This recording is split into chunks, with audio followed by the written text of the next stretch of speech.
Well, my father came over from Italy. I'm born in America, in Buffalo, New York. And my dad was a very strict little old Italian man that strict me, beat me and everything like the Italian. You had to be Italian, speak Italian. When you sat down, you had to say buon appetito tutti quanti, which means good appetite. Never missed a morning that I'd go see my father and give him a kiss and say, buongiorno, papà, come sta? I grew up strict, and I love him for being what he did. He made me the individual what I am today. My dad was always in the restaurant business. So I was 17 years old when I took over my dad's restaurant and changed the corner saloon to pizzeria and spaghetti and meatballs. It was 35 cents.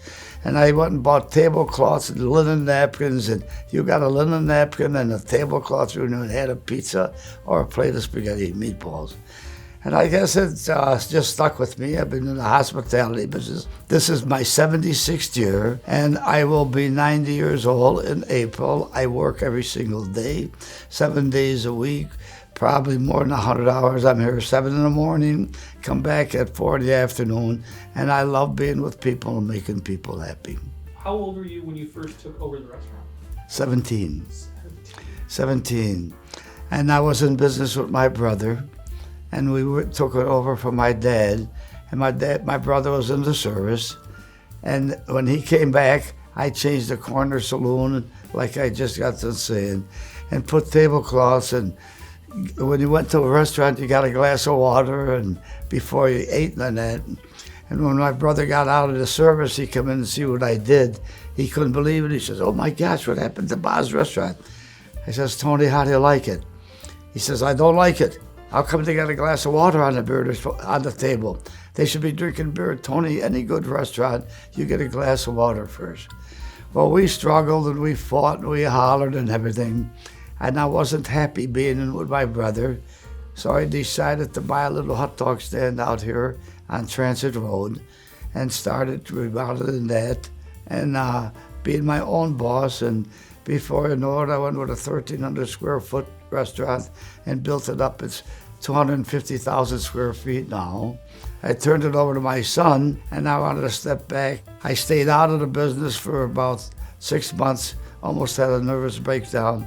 And at 75, I decided to go back in it again. I'm back in the business. I do well. The public's great to me. I make a lot of money, and I give all the money that I make to charity. I love giving back to the community. Well, the charities I've given to probably every charity you can do, Roswell, so forth. My first ones were I was in the hospital. I broke my ankle. And when I went into the hospital, to watch TV, you had to pay $8.50 a day to watch TV, and I could not believe that. So I asked Joey LeMayo, who was the president of the hospital at that time, "Jody, how come you got to pay $8.50? What's the policy? How many hotel rooms you got?" 450. "I want you to buy new hotel rooms, brand new televisions, lift up the charge, and when I go on, you turn the TV on, I want to say good morning everybody, good health. Your televisions are compliments to me." It made such a hit, and I made a point to do every hospital in the city of Buffalo. So every hospital in the city of Buffalo, I don't know how many thousand, I've just about finished them all. All their TVs are compliments to me. I'm on test tubes all over. They're probably throwing oranges at me in the morning, right? And say, "Get off in front of me." But it's been successful. And like I said, I give back to Roswell, Catholic Health. And when you die, you can't take it with you. And I want to give every penny I back to the community. I know John Vecchio very well. John Vecchio, I got involved with a long time ago when I opened up the restaurant here. And we decided to build a building for Trocaire College. And at that time, they wanted to go into the hospitality with students. So I built it for them, and John was involved. He was teaching back there, and that's how I got to know John Vecchio.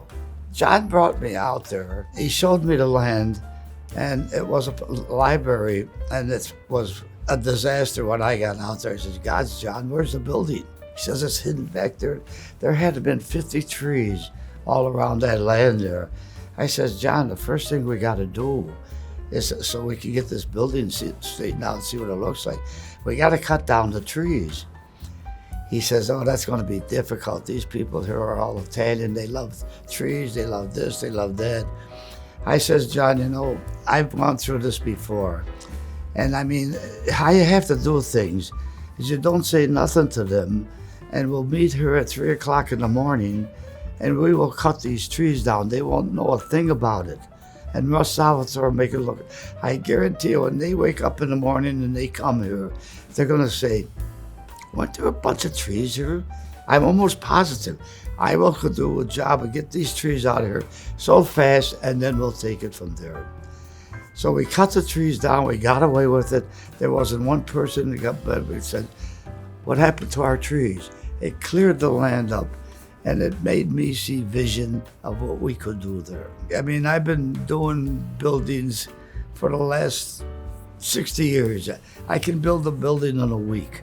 You know, I had no plans. I don't use plans. I get a can of spray paint, and those are my plans. And I could build anything with the help of these people listening to me. So I mentioned to John, I says, John, you know what? We need a park here.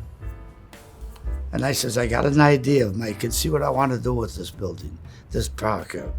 I'm going to give you the most beautiful park that anybody's ever had, and Hurdle Avenue is going to love us for it. On one condition, I'm going to pay for everything, but I want you people to shut up. You don't tell me what to do, leave it up to me, and I guarantee you, you will love what I create for you over here. So I started, and I think I did that, and I did that park start. I have gardeners that can do things for me, and we did that park, and within less than 2 weeks, we gave them that park what they've got now. And John Vicchio brought it from a level, from a 10 to 100. I don't go back and forth, I don't say nothing. They got a young lady working over there by the name of Lindsay, and she's doing a great job. And I think that she probably threw John out of here now, she's so good. And John is going to lay back and take it nice and easy. But that's about all the involvement I've had. They run a good ship there, they have little parties there. I've been there for luncheons with them, and I just want to say to them, guys out there, let me tell you, it was a pleasure working for you, doing things. I didn't ask for no money. If there's anything that you need, feel free to ask me, and I'll be out there to do anything for you to make you look more successful than what it is. I don't tell them how to run it. I just wanted to make it look nice for them. You know, it's so funny. I mean, being in the restaurant business, you meet so many different nationalities, so forth. And my father, for being Italian, he was not really Italian. I did not grow up outside of being strict and respect. I did not grow up really Italian like most Italians from the West Side. I was born on the East Side, where the Italians over there, where there was like a next door neighbor could be a German and a Polish. It wasn't strictly all Italian like the West Side. The West Side was all Italian, and they know each other. We went to high school, and we went to Kensington High School and grammar school. And the way I look right now is the way you had to go to school in Kensington. You had to go back in with either sweater, shirt, and a tie, and our neighborhood was not real Italian-y. My dad having the corner restaurant. I was 18, 19, and naturally we made it a swinging restaurant with all the kids from high school. They came to my restaurant, and naturally I broke all the rules. I gave everybody a drink. You could have been 10 years old, you got a scotch and soda, you know. But they didn't know it. The police loved me, and I got away with murder. No, I didn't do that. You couldn't get it at 10 years old. You had to be 12. I know Lindsay is taking over the place. I don't know what John's plans. I don't think he's going to retire. He's too young to retire. If he retires, I'll kill him. Here I'm going to be 90 and I'm still working. John, you better not go and retire, you know that? And you got to stay associated with that beautiful property that we built.